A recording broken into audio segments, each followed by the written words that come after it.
Hello, welcome everybody to Cycle Jerks Podcast. I'm your host, Mike Stewart, joined as always by my friend and colleague, Chris Padavana.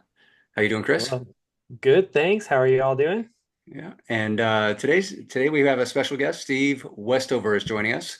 He's a co-founder of Digsbury Investment Fund, and probably what we're going to spend more time talking about, Team Booger, a cyclocross racing team. Steve, welcome to the podcast. Yeah, thank you for having me. Yes, and I Yeah, still giggle a little bit whenever I say the team name still. yeah. It's a great name. Yeah. Uh, yeah, and it's more than just cyclocross. I'm right. I said Yes, cyclocross, but yeah, it primarily mountain bike and cyclocross, but it started off as a cyclocross team many years ago. Yes. yeah, I was Nice. reading up on it, and it's really cool what you've developed there with the idea of philanthropy and community involvement. Giving back, starting these younger kids with more of a holistic view of life rather than just hey, we're going to go race on the weekends and we're going to win. All Uh, right. yeah. What was the inspiration for that? Well, it actually came about during COVID. My son and I actually started the team just as him and I when he was about 10 years old. He's 19 right now. Mhm.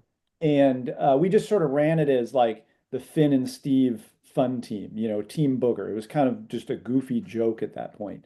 Yeah. But when COVID hit, all bike racing stopped, and it was kind of like, well, what do we do now? And so Finn and I, one of these rides that we planned, were like, hey, you know what? Let's raise money for one of our favorite charities in boxer rescue. My wife grew up with boxers and she loves the dogs. And we were like, hey, let's raise money for this organization.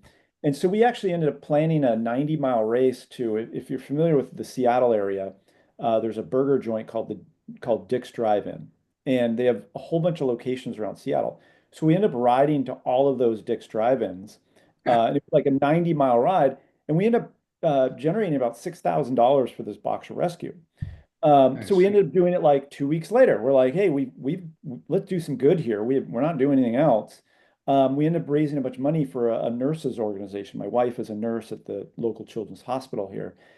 And at that point, we were like, you know what? I think we can make something really cool here. And, we've been having kids asked to join the program for a number of years.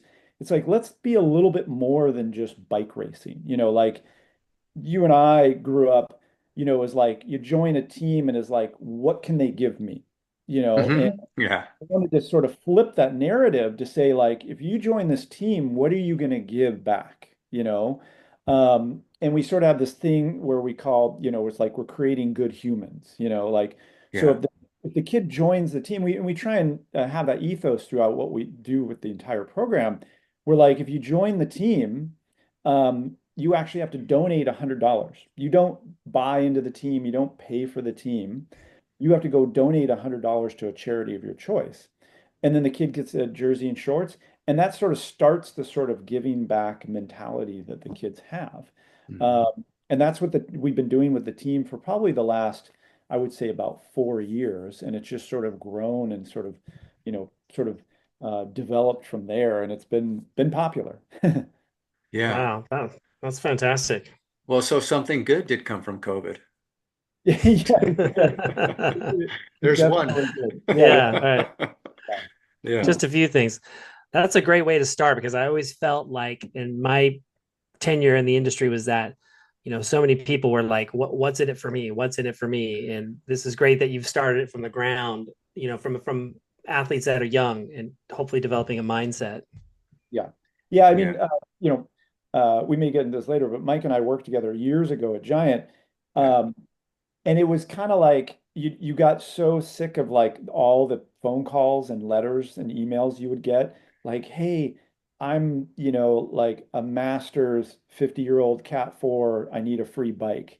Like there's a point where like, like let's flip it and say like what can we do in each one of our communities to make it better, and for some of the kids it's like it's for me, growing up, I didn't necessarily do that. Like, and it's just Yeah. awesome to see the kids sort of like, they're like, oh, cool, like trail work is fun. Like we had a group in Oregon. We have one of those larger groups in Oregon, and they went and like sorted like something like 7,000 pounds of potatoes. And they thought it was like the greatest thing ever. It's like I didn't do that as a kid. I just think it's awesome. They go there and they're actually having a really great experience. Like they're giving back and actually having fun. And I think that sets them on, it's I'm not saying I'm changing kids' lives, but I think it at least gives them a better perspective. Yeah. Yeah, definitely. I mean, for years I coached baseball and we would do one charity event during the year, and just the idea was we wanted the kids to, there's more to life than baseball, and these kids are really into baseball, and their parents are super into baseball, and it's like, yeah, okay, let's go do this, and let's, see how that goes, and you know, and in every instance, the parents and the child, had like a really good experience.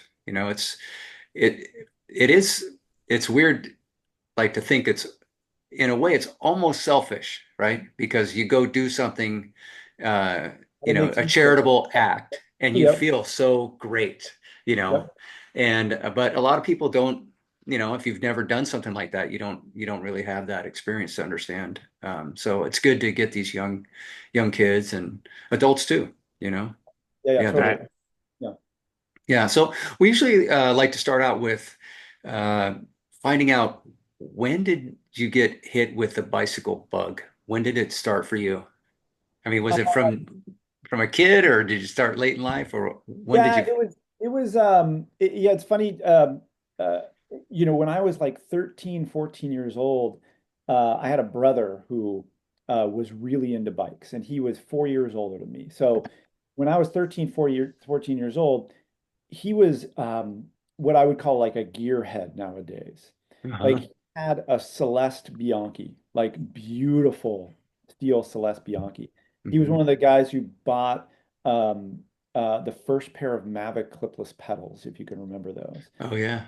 He would, and I looked up to him because he was like kind of like far enough away in age that we didn't find each other annoying, but I looked up to him. Hmm. He was just into bikes and he got me into it. I'd borrow his equipment. And by like 14 years old, I was, racing junior races and in Cat 4 races. And by 15 and a half, I was working in the local bike shop, so it hit me really early, really fast. Um, and it's just sort of been there, my entire life, whether I worked in the bike industry or not. Hmm. Yeah. What was it? Road? Was it always road, I was or? definitely road. Yeah, I mean, I um I was primarily a road guy, I would say up until I moved back to Seattle when I was in my 40s. And then I transitioned more to cyclocross and mountain bike stuff, just Hmm. because it was a little more convenient. And Seattle's such a great mountain bike community, so it's easy. Yeah. Yeah. Yeah, I contend that cross is like the most fun on a bike. It's just chaos, and Yeah. that's kind of fun. And it's only an hour, so it's Yeah. like it's just a party. It's super fun. Uh, Well, and I've noticed that like, us old people, um, it's fairly easy to train for. hmm. If you're a busy person, it's almost like running. You can just go out and get a workout, and you can still ride fairly well on the weekends. You can still be competitive on, a couple hours a week.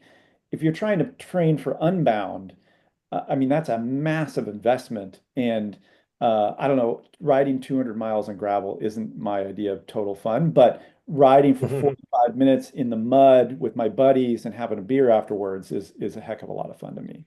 So, Yeah. Well, it's funny you brought up Unbound. So we had a guest on the podcast, Vince. He did Unbound XL. Um, yeah, and he said something during the podcast. He said, I wanted to do an event where I wasn't even sure if I could finish. That's like, and for whatever stupid reason, that resonated with me. So yeah. I put in this year for Unbound XL and I got accepted. Oh, So wow. yeah, Okay. so I'm gonna try to do. It's so crazy. We just did it like 116 miles yesterday, and I was just kept thinking like, I've got to do this 3 times. three times this amount and then some, you know? Yeah. It's going to be a big challenge. It's No, not going to, yeah. yeah. I like those challenges. Like I did the Oregon Trail gravel I stage race. saw that. Yeah. Was, that's a good 80, 90 miles a day for 3, 4 days. And that was a great challenge, but it sort of it still was so much fun. I mean, like, it was, good food, good people. You could kind of go as hard as you want during the day or not, or just ride Hmm. in. And that was a blast. Like if I can ever recommend another event, that's probably one that I would recommend. It's a fantastic event. So Yeah. I have a couple of buddies that have gone up there and done that and said the same thing. It was just a great experience. And they got flogged, thoroughly flogged, but they had a great time doing it, you know? Yeah. Chris, you may not know. With the HealthNet team back in the day, Steve was really instrumental in getting the health. I got Thierry Oh, connected to Steve, right? And then Steve kind of took it from there, and oh, that's what really? started the HealthNet Pro team with Giant. Yeah. Wow. Okay. Yeah, that was a great it was so I when I was kind of going up through the bike industry, one of the people I wanted to sort of call out is you remember Russ Okawa, Mike. Oh Uh, yeah, and Russ was one of these sort of icons of the bike industry yeah. and such an unbelievably like nice guy. I was working in Seattle and I was essentially working for another bike company and I called him up and within like 2 weeks I had a job and like moved down. He's like, sure, all right, come on down. And at that point I was actually working for another bike company, but I was riding a Giant. And Oh, actually, because I basically ran the sponsorship for a fairly elite road team in Seattle, and it just so happens that Doug Hall, who was another friend of ours, yeah. was the rep in the area who gave us that sponsorship. So I knew Russ, came down there, jumped into the marketing department, and Russ, I was a sort of a young, you know, sort of like overly confident, like 27-year-old kid who kind of came into the market department. And Russ was like, kind of just gave me free rein to do whatever I wanted. And when I got in there, I think we were just coming to the end of the Onse sponsorship. Sounds Uh, about right. and I always wanted like local representation of a program. And the funny story is that I went to do you guys remember the New York criterium that they used to do? It Mm, it was like they did it for like 2 years, but there was this really high level criterium in New York, and they actually flew Once in. So a bunch of like oh wow. 19-year-old Spanish kids from Once came and did a crit in New York. It was super awkward. Uh, Uh, and I went out drinking with Gord Fraser and Mike Sayers. Um, okay. Oh, yeah.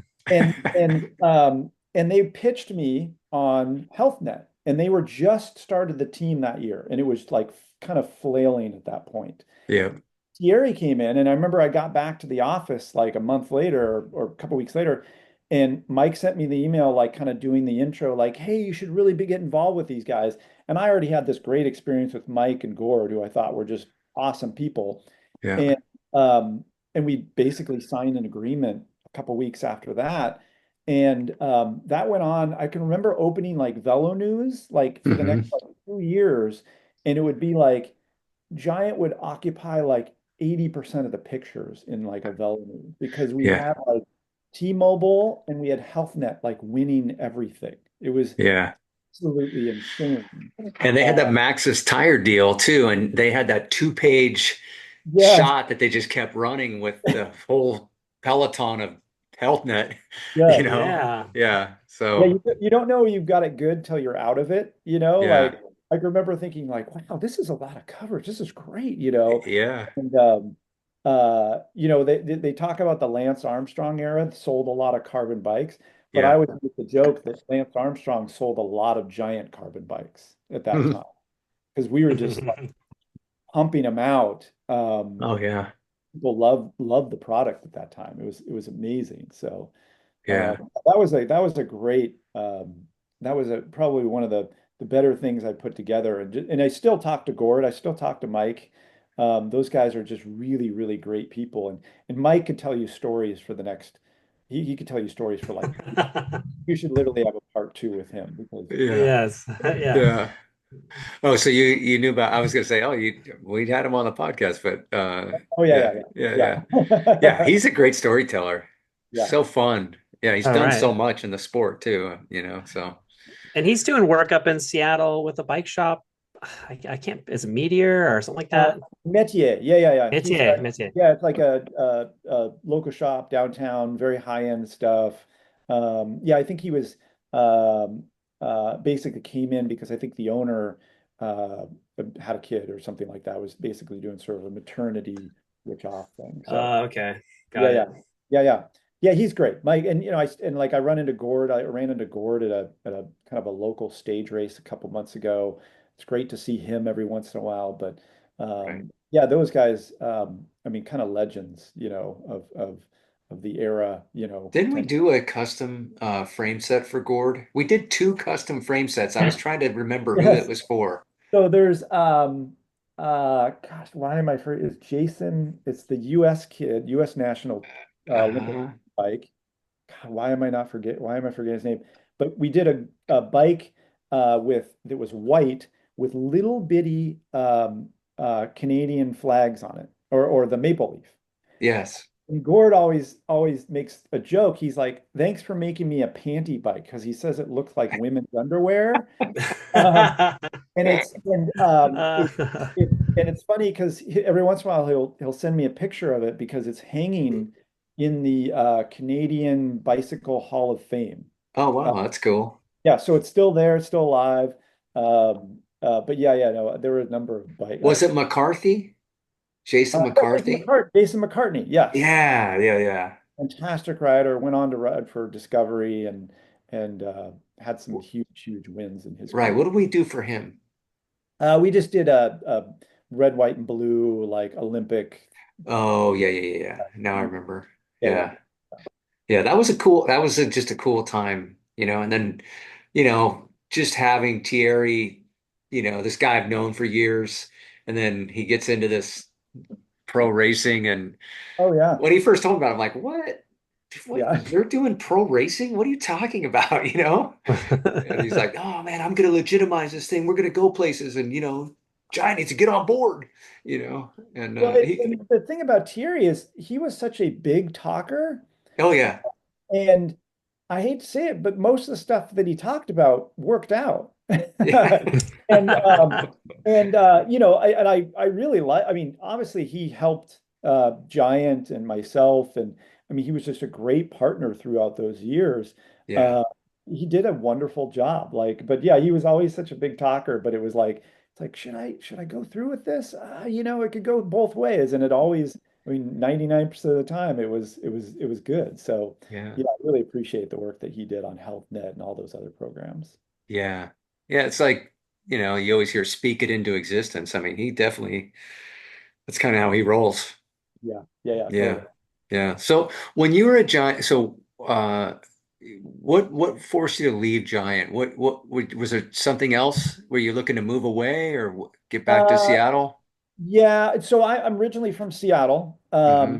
And when I moved down there, I moved with my now wife. So we were just girlfriend, boyfriend, when we moved down there. We got married. We had our first kid in California. Okay. And then my wife was pregnant with my son, Finn, who um, it it was just raced the World Cup in Dublin for cyclocross. Yeah. So I he's saw that. 19. Yeah. So yeah, he's 19. So Awesome. it's just crazy to think that we're talking about that. And yeah, but yeah, we were having our second kid, and at that point it was like Seattle is my home. I've got parents here. I've got a support network. We moved back. Um, and I ended up, it was a good move. I mean, you sort of appreciate the place you leave and then you come back to. Right. I ended up working for Microsoft and doing like tech and startups for a whole bunch of years once I moved back. But I still talk to Andrew Discaitis and On Lee, a number of people at Giant because they're still there. I don't know if have you had Carl Decker on the program? Yep. Okay. So Oh yeah, yeah. Carl, yeah, like I hung out with Carl literally last weekend at a Yeah. bike ride. One of my boogers, my kids, was beating Carl till a lap to go, and Carl chased him down, beat him by like 5 seconds. And I was conflicted. I was like, man, Carl's like one of the first athletes I ever signed to a pro contract. Him and Adam, Oh the man, awesome. first Well, two that's kids I great. ever signed to a pro contract. And Carl's chasing down my 18-year-old booger, Aaron Connolly, fantastic rider, and beats him at the line. I was like, man, I'm conflicted, but boy, that was awesome. None of them, like none of my booger kids got like the nostalgia or how cool that was. But for Yeah. me, it was Right. like kind of this like special moment. It was actually really, really cool. But Dude, I had to laugh when you said it chased down one of my boogers. That's never gonna get old. Never gonna get old. Yeah. It's such a great name for a team. And I see on the jersey it says, "Hey, Booger." Oh, and it's funny because Hay is actually a digital agency that sponsors the Oh, is that team.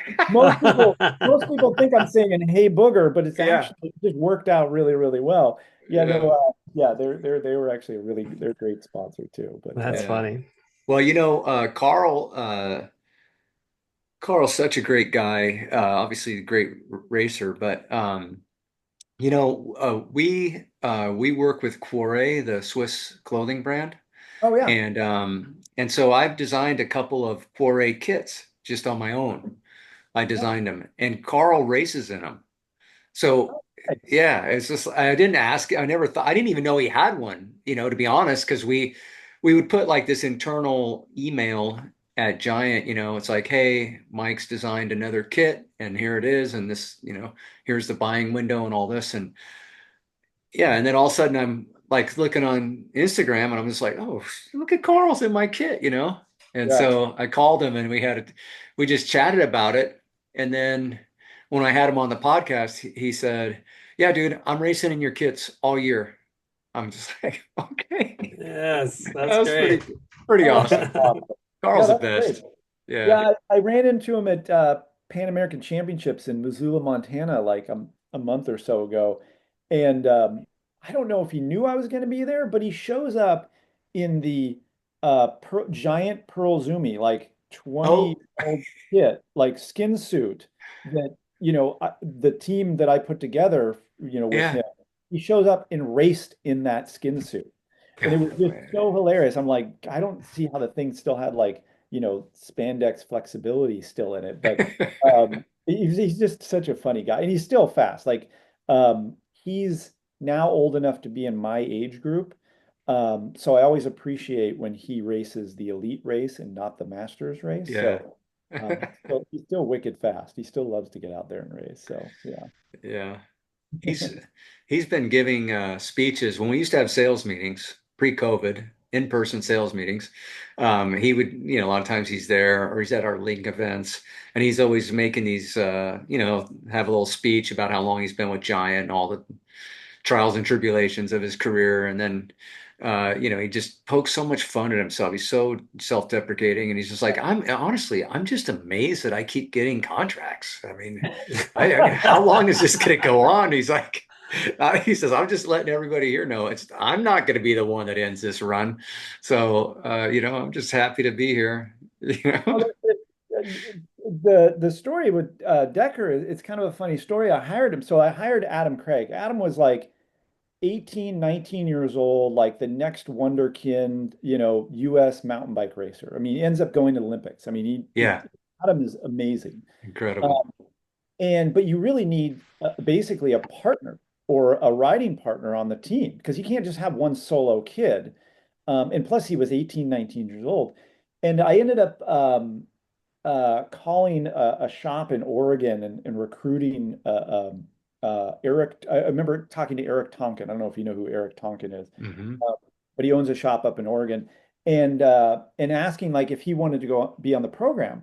And I remember Eric's like, no. And I was like, dude, I'm Giant. Like, you don't want to be on the like kind of like you don't want to be on the Giant mountain bike program. I mean, geez. And, Yeah. and he was so nice. He was like, you know what? I've got this guy named Carl Decker you should call.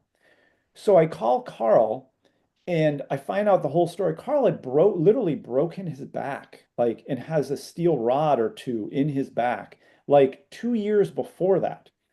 So it was almost like a little bit of a risk to hire Carl, but he had such a great attitude, and I heard so many good things about him. You need somebody not only fast, which he is, but also just like like sort of a soul of a team within a program. And he Hmm. fit the bill so well because he just was such a good positive energy. I mean, you walked in and Adam, it was the Adam and Carl fun team. I mean, those two guys went on to race rally cars in the X Games. I mean, Yeah. it Oh, was that's just right. Yeah. it was it's like the bosom buddies. They were just it worked and fit so well. And Carl may appreciate it, but I appreciated what he did for the program.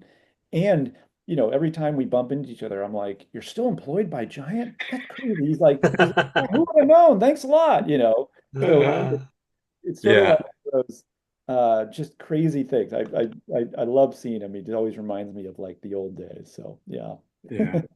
I remember when the rally car, the logo was so good because you had to really do a double take on it because it was, you know, Oh yeah, ACCD. ACCD, instead of ACDC with the big lightning bolt down the middle. It was so cool. But I remember watching it and I don't think I knew that they were in there. I knew that Carl had said something about a rally car that he was working on.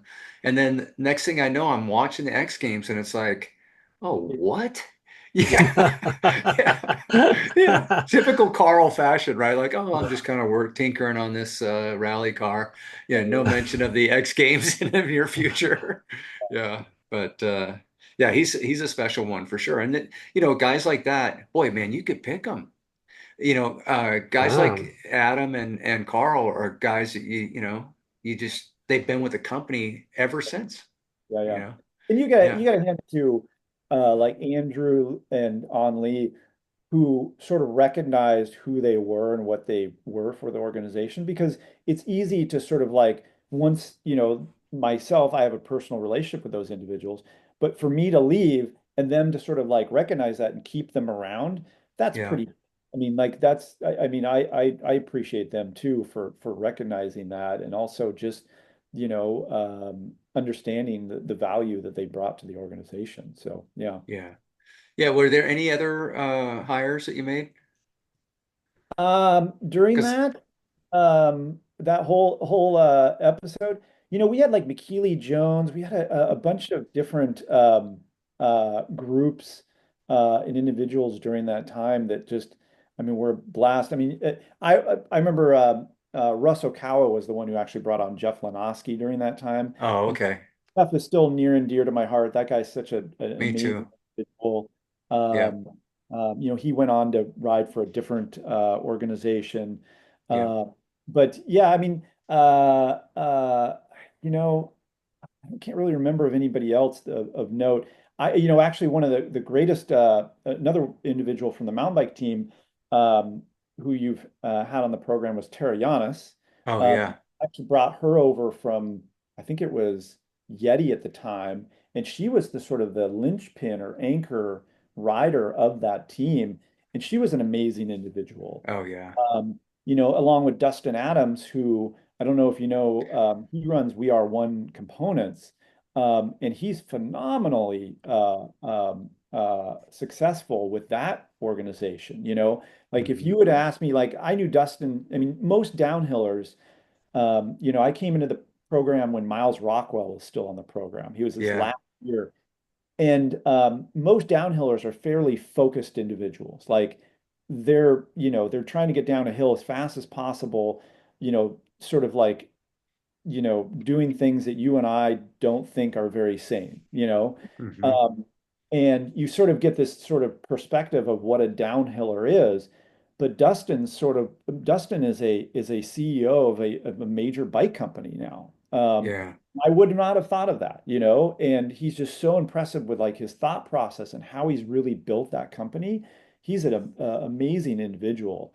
So it's just kind of cool that a lot of the people within that era I still talk to, and they've gone on to really, really great things. It's just I think that's pretty typical of, the bike industry. We're all sort of like in this together, and we form fairly strong relationships. Absolutely. Yeah. How Yeah. Oh, go ahead, Chris. how did you have a part in the T-Mobile? Was that already in place by the time you got there? Yeah, we ran the U.S. operations. So, Okay, that was there was an international. individual named Tom Davies who I think might be still around. Yeah. He's worked for Giant for a number of years. He was the go-between Once and Giant.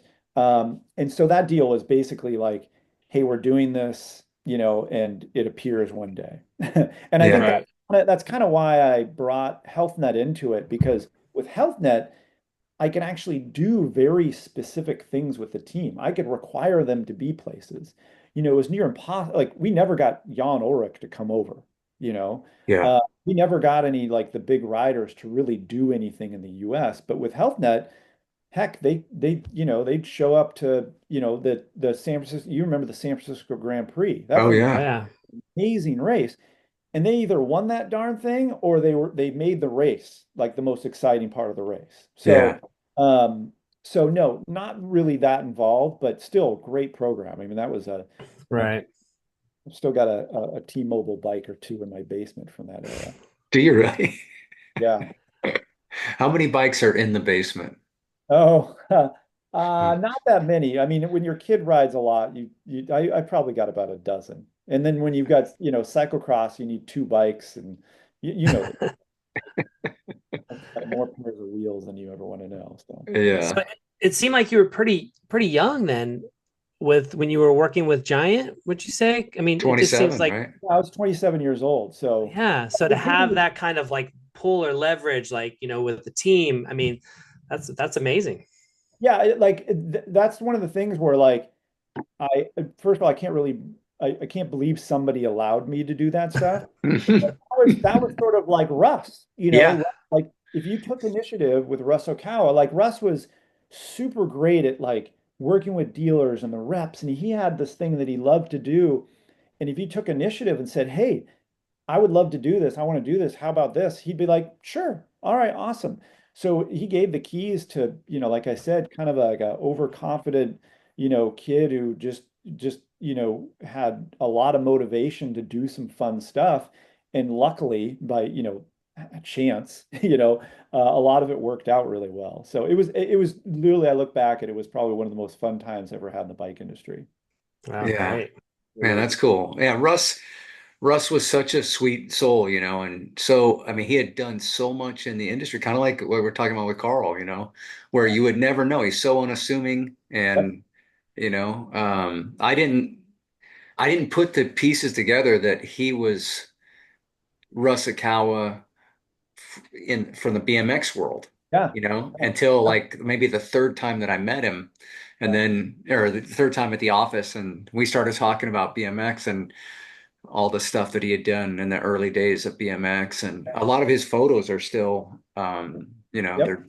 I mean, he's got an incredible archive of BMX photos, and thankfully they're being shared online now. It's really cool. Yeah, it's really, really cool. Yeah, like he's another one of those like sort of legend status people, like chronicled the early days of BMX. And every once in a while he'd throw out like some story, and I'm like, what? Yeah, Really? Like, especially when I was that young, I didn't really realize that there was so much history, and yeah, what we were talking what we're talking about right now.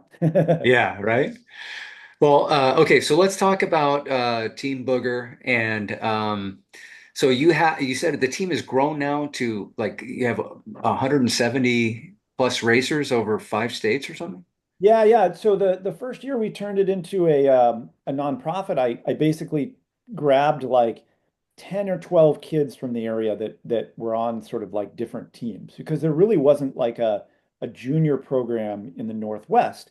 Hmm. There was a junior program called Rad Racing, which was fairly well known, that sort of folded a couple years before that. And they developed tons of national champions, sent kids to worlds for cyclocross, mountain bike, but it just sort of folded. So there was really Hmm. like a junior, like, racing in Northwest was just sort of like dead. And I kind of started it so that, my kid had a team to ride for. And, a couple years ago, I turned in 501(c)(3) and I collected those 12, 15 kids. And just organically over the last couple of years, it's just sort of grown. I mean, and I don't want to say it just grown. We've put a lot of work and time into growing it and making it a great organization where kids just are attracted to the program. Like a good example, um, we had two kids in Oregon about 9 months ago. I think we're up to 35 kids now Wow. because there's certain communities that just don't have sort of this they don't have a junior program. It's like kids on the dad's beer drinking team. Yeah. Um, and then when you build in the fact that we basically eliminate the barrier of entry to join the program. We basically ask the kids to donate $100 to a charity of their choice, which is great. The kids get to research. They think about philanthropy in a different way. Um, and so they join the program. We give them a jersey and shorts, and they're part of a bunch of kids who show up to races and have a blast. And that's what I've seen. Once you get like three or four kids who are like giggling, having fun, playing in the mud, just having a blast on their bike, and then you lower that barrier of entry, the kids just sort of like flock into these programs, into Yeah. the program. So we're up to like 175 kids. We're in 5 different states. Just in the last couple of weeks, I've fielded a bunch of phone calls from Northern California. Oh, Uh, we've already got a couple kids in Northern California. In fact, Doug Hall's son, you know, yeah. talk about crazy. Doug Hall was at my wedding before I had, and now I've got his son on my program. And Uh, and, and Dylan is a fantastic bike racer. yeah. So yeah, it's just sort of like organically grown. We haven't done a lot of we don't really force it into communities. It's just sort of like we grab a couple kids and more kids come and we have and I would say like 80% of the kids really just want to show up to a race and race their bike, and have fun. Hmm. We do have a group we call the Flying Boogers. Um, um, I don't like to I like to keep the sort of uh, uh, parity or sort of like I don't like to create levels within the team. I don't want a kid to feel bad because he's not on the elite program. Right. So what we do is we have an additional program called the Flying Booger Team. It's basically any kid who wants to travel. So the flying part is you're traveling to a race. So about 20% of our kids, like we're going to nationals next week, cyclocross nationals, and we've got almost 20 kids going to nationals. And Yeah. that's huge for, a national championship. When Finn and I went to nationals, and I think of all of Northwest, there were like 4 kids, and our program alone is bringing almost 20 kids to nationals. Mountain bike nationals, I bet you will probably have 25, 30 kids this next year, just because, um, you know, I think it's important to bring kids of any ability to some of those bigger races so Yeah. that they see what's out there. I mean, most of these kids show up to these big races and they come back so motivated, so focused with goals in mind, like it's not like they get overwhelmed like, oh man, these kids are so good. They're like, man, I can come back next year and sort of crush it. So we're trying to like uh level the playing field within all aspects of sort of like cycling and sport, and bring as many kids into this sport that we all love so much. Yeah. And the more boogers, the better. Yeah, I remember uh I started bringing kids onto the team. I had like 15, 20 kids, and there was a point where I was like, man, I got to really change the name of this. Like we're becoming like a serious program. It's Uh, kind of goofy. And I remember I went to one of the races and I was like, gosh, kids, what do you think about changing the name? and they got so mad, and they were like, "There's no way." And I like we make we have a bunch of team clothing. We have sweatshirts that say like Booger on the back. Uh-huh. Sweatshirts are the most coveted thing in the team because Yeah. they are so proud to wear Booger on their clothing to school and these other places. I mean, it's kind of just, I look back and I'm like, boy, what the heck was I thinking when I called it Booger? But the kids Yeah. love it and they're just so proud. I mean, it's really amazing to see. Yeah. We need some merch, I think. Yeah. 'Cause I would definitely buy one for sure. That's Yeah. A great. I mean, booger sweatshirt. oh, Yeah. totally. That's We great, got man. we got t-shirts, sweatshirts. We actually do a pretty good job on the merch at the Yeah, events. Yeah. That's cool. that's So great. is the merch strictly for racers or do you sell it? No, we sell. Yeah, yeah. We have like a supporters group, and Cool. yeah, we definitely sell the stuff is, and we give out a fair amount too, just because we just love people that are super involved. Actually, not that anybody on the podcast can see this, but Yeah. we've got the huge foam, the huge foam finger with Booger on the finger. Uh-huh. I like it. The kids can run Yes. around and pick each other's noses with a big foam finger. It's Yeah. I some people they kind of look at the team and they're like, it's such a goofy name, but I try and run it as a very professional organization. Like, Yeah. I have an employee for this. We do grant writing, we do fundraising, we really work hard at this program. In the branding of the organization, I have a designer that designs everything. And I have them design it as a professional team. You don't see like goofy, snot balls on the jersey or anything like that. And I Right. think that's why the kids really enjoy it because it has these goofy undertones, but it's a serious program. Like we Um, we take bike racing very serious. It's like, but we also have an absolute blast, and I think that actually sort of sets the tone for everything that we do, and people get it. They're like, God, that's really great. So Yeah. yeah. yeah.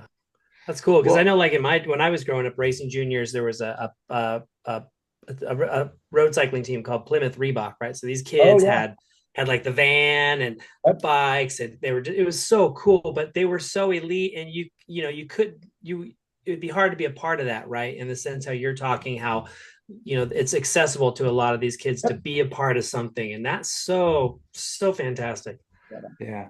Yeah, and I think that actually comes from my experiences, growing up. I actually remember the Plymouth Reebok program, and I was always like a good bike racer, but not great. So I was never going to be on that elite program, but I wanted that experience, and I knew if I worked hard, I could probably have those same experiences. So I think that's what I'm trying to do. I'm sort of living my childhood through this program. It's like I want this program to have like as many kids possible. Like, I always say we have this big fundraiser every year. I never say no. Like if a kid comes up to me and says, I want to be on Team Booger, I'm like, awesome. Here's what you do, sign up, we'll get you jersey shorts, and you're on the program. And it's amazing. There's certain it's every time a kid joins the program, uh, I don't I can't remember what it was like not to have that kid because each kid brings so much to the program and is Yeah. such like this unique person that it just adds to like how great the program is and how much fun we actually have. I mean, there's kids, like my son just graduated and he's going to school in Europe. So I don't have any kids in my house, but I have 175 kids, that keep me busy. Uh, And it's an absolute blast and just passion for me to run this program. Do you get a lot of like other help, like a lot of coaches? I mean, there's a lot of people, that's a lot of kids, a lot of so Yeah, to help. yeah. We have like I would say we have a heck of a lot of really great parents and volunteers. Um, within the program, we have a team nutritionist because nutrition and essentially eating disorders are prevalent within kids. So we take that side very seriously. Like I don't ever give out nutrition advice. We actually have a registered, dietitian, nutritionist who can give that advice. We do two or three, webinars a year on that subject. We also do safe sport. We've got parents who manage our safe sport. I mean, and I have actually got we're going through all our budget and planning. I've got a number of positions within the organization that are sort of like, I call them volun paid. It's like we give you a couple bucks, but you're working, for like $2 an hour, really, uh, Yeah. to help with team communications and basically run, a pretty good organization. But Yeah. yes, we have a ton of volunteers. I've got, parents that have been with the program, since we turned it into a 501(c)(3), who, I trust with the entire organization. They're just super, super good. Yeah. Wow, that's great. Yeah. Yeah. What I mean, what having these kids spread out all over like you do, are there booger events? Like, do you have enough nearby to where you can put together like a group ride, or like we just had Thanksgiving? Is there any type of camaraderie or things, events like that you're able to do, or is it, it's Yeah, just too far spread out? in the early days, we were always fighting to find things for the kids to get together to do. Hmm. Now it's like we're like literally like almost like in calendar hell, because a good example is the cyclocross season. In the Northwest, we basically have races from the second week of September to last weekend. Yeah. Uh, and a lot of times they're Saturday and Sunday. But what we try and do is we try and do non-bike racing activities. And some of those are just like, going out for a mountain bike ride or an enduro ride. We're working on skills. A lot of those is like, 2 weeks ago, 3 weeks ago, we were at the local Seattle trails doing trail work. So we try and get the kids together in sort of like non-competitive ways. We also do part of the organization, we do a lot of education around, we call it Booger Academy. It sounds funny Hmm. too. Yeah. Booger Academy, which is a lot around like philanthropy, goal setting, leadership, a lot of different things that like just sort of almost like basic life skill type stuff. We don't get like super deep into specific things, but it's like, educating these kids on, basically how to be good humans. I mean, that's kind of the mantra that we use within the organization. So Yeah. yeah, we've got plenty of stuff to do. And we have some kids who just race mountain bikes, and then they'll like, they kind of disappear for a while. Then they come back for mountain bikes. We have kids who race mountain bikes and cyclocross bikes. So they kind of dip in and out, but I would say the bulk of the kids are, doing stuff 10, 11 months of the year. It's pretty crazy at this point. Yeah. Yeah, let's talk about Finn a little bit. So, is he on the USA cycling team? No, so no. So he raced what we're talking about is he raced the World Cup this weekend in Dublin for cyclocross. Yeah, So he is a part of this program that is run by Jeff Proctor, which is called ECA. It's called Eurocross Academy. And he helps manage bringing kids to race for USA Cycling at these World Cups, if that makes sense. got it. Technically, he is racing for USA Cycling, but he's not on the USA Cycling program.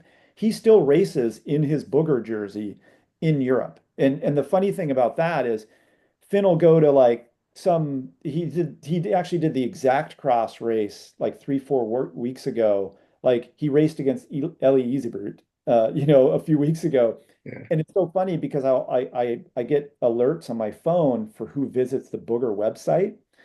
So my phone will literally like blow up because people like in the Netherlands are like, what is this kid, wearing a t-shirt that, a jersey that says booger on it, so it'll literally blow up. But no, so he'll race for USA Cycling at some of those World Cups because he really has to get an invite. You can't just show up to a World Cup and race. You've got to actually kind of go through a number of steps with USA Cycling. Uh, Yeah. but yeah, he's first year U23. I mean, talk about Man. if you think Cat 4 to Cat 3 is a hard leap, try going from, junior 18-year-old to U23 and racing against, you know, guys who are, are already racing the Giro, in the U23 category. So it's like, Yeah. and he finished 23rd or 21st, I believe, or 21st, I believe. Yeah. Uh, Fantastic. got some UCI points, had a great race. He's a fantastic cross racer, if I may say so, because I'm his dad. But Sure. and it's one of those things where like, I try and say I never really pushed him into it, but I dragged him along to all the races that I would go to, and he was out practicing bunny hopping barriers when he was like 9, 10 years old, and just sort of worked his way through all the categories, and I have some funny pictures of him when he was 12 years old, on the line with all the cat for all these 35-year-old men, and Finn's like 4.5 feet tall, and he's standing next to these 6 foot grown men. um and he's just worked out. He goes to school at a school in Groningen in the Netherlands, so he has access to a lot of these big European races by just, hopping in a rental car and going to these races. Yeah. Yeah. Wow. Yeah. What a great experience for a young man. Hey, how did the school in the Netherlands come about? That was another thing where he just one day was like, "Hey, I want to go to school in Europe." And we're like, and my first thought was, "Wow, that sounds really expensive." Yeah. Uh, no. And they end up doing a bunch more research. So my wife, did a lot of volunteer work. So she was used to traveling at that age and was very open to like him doing that.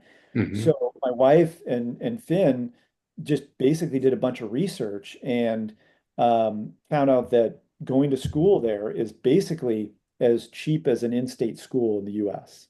And my wife also has an Irish passport. So we're actually working on getting Finn an Irish passport so that school in Europe will be almost free. Uh, Wow. and that's pretty much, I mean, like, but there are definitely a lot of hoops to go through. It wasn't like you just apply, you get in.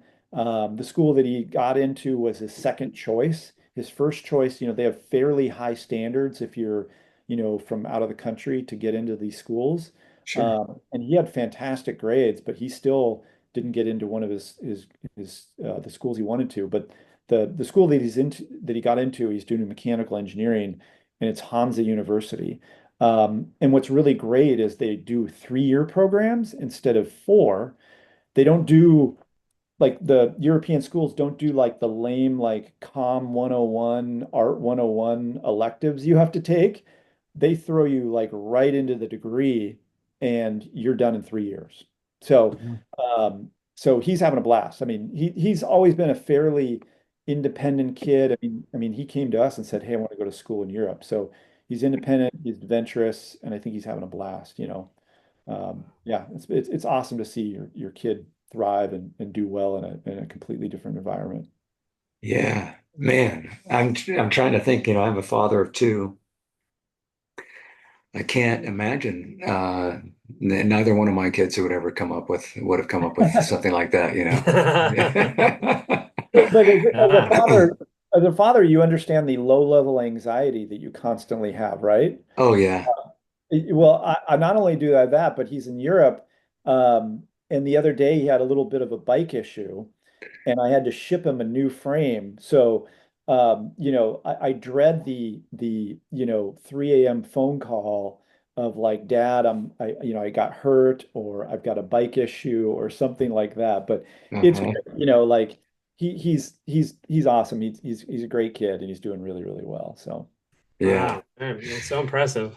Yeah. Do you know, is the plan to come back to the United States, or might he just graduate and pursue a career over there?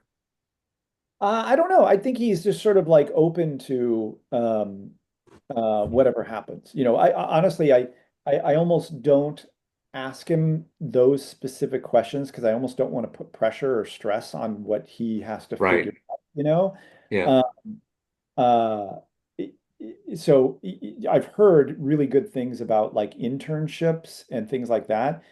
But like my wife's a little upset because he's not coming home for Christmas. He's actually in Oh, the cures period, which is basically this period in Europe where um, there's between Christmas and New Year's, there's like 9 cyclocross races that you can do, and some of them are at night. They have 30,000 people. I mean, they're just oh crazy. wow. So he's like, I'm not coming home for Christmas.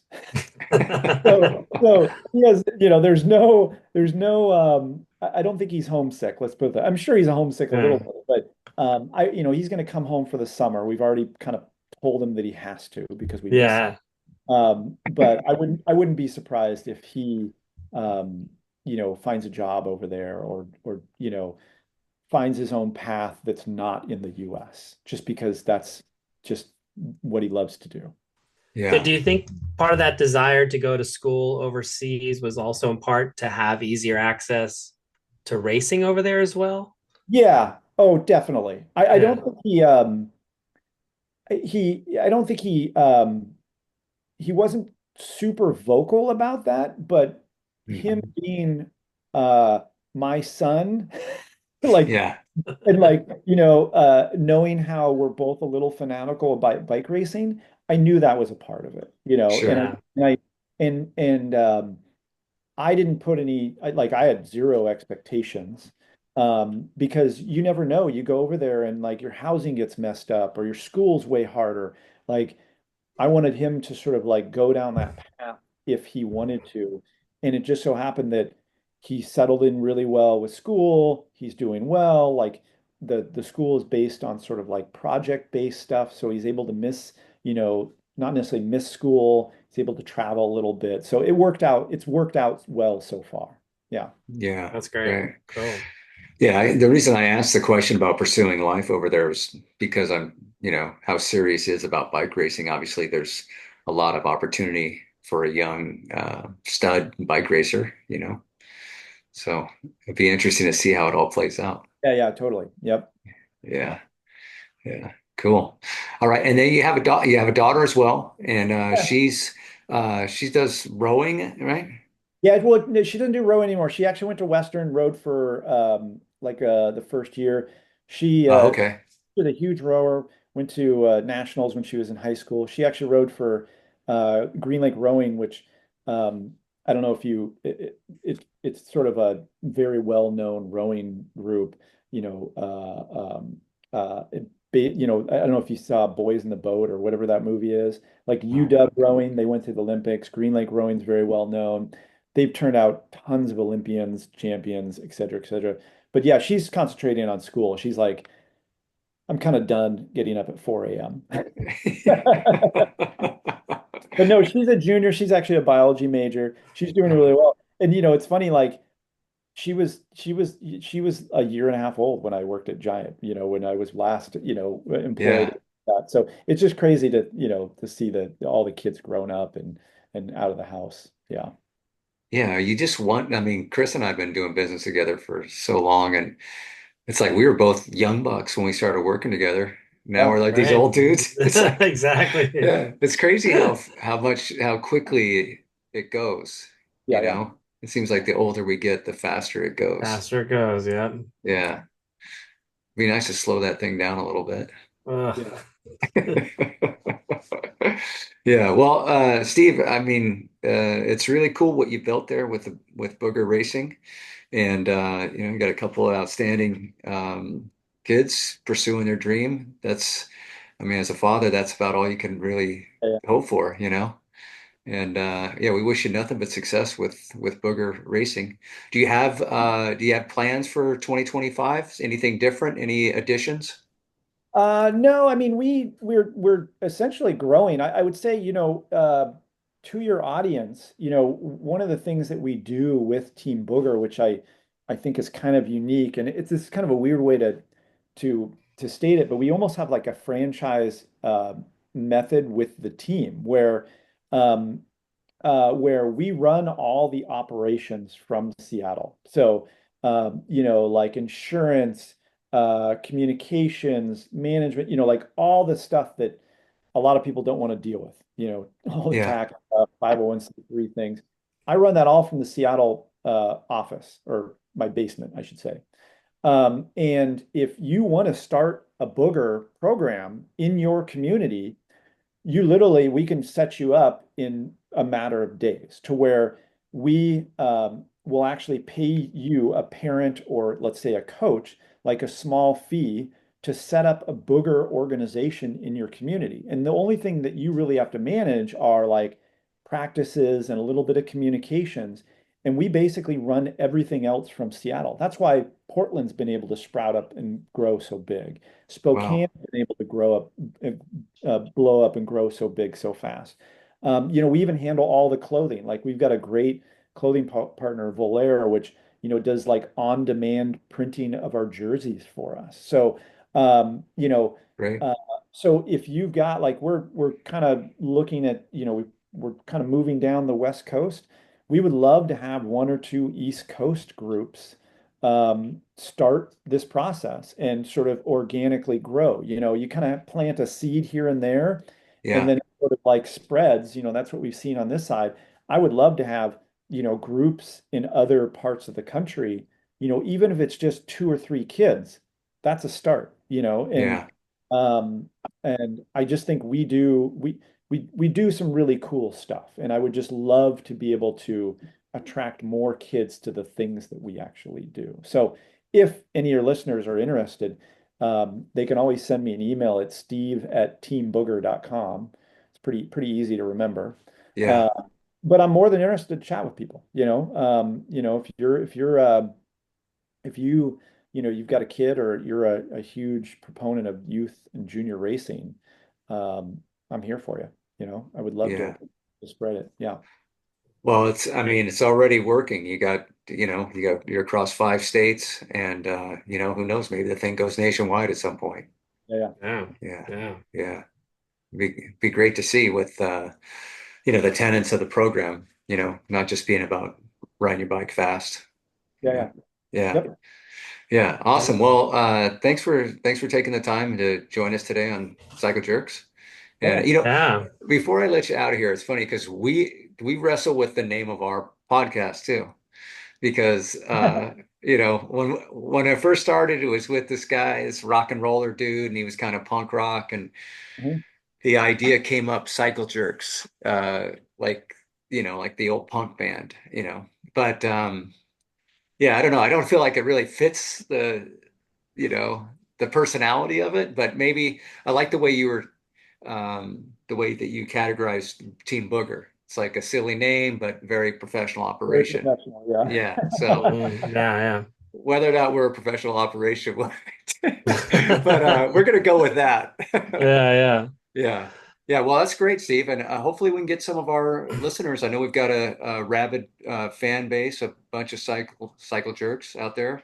And if you want to get involved, please reach out to Steve and see if we can make this thing grow. That'd be Yeah. Yeah. great. Appreciate it. Yeah. Yeah. Great. Yeah. We'll definitely put some plugs out there. And I think that's fantastic what you've done for junior cycling. That's great. Yeah. Yeah. Appreciate it. Okay. Outstanding. All Thank you, right. guys. Thanks so much. All right. Thanks for listening, everybody. Hey, thanks.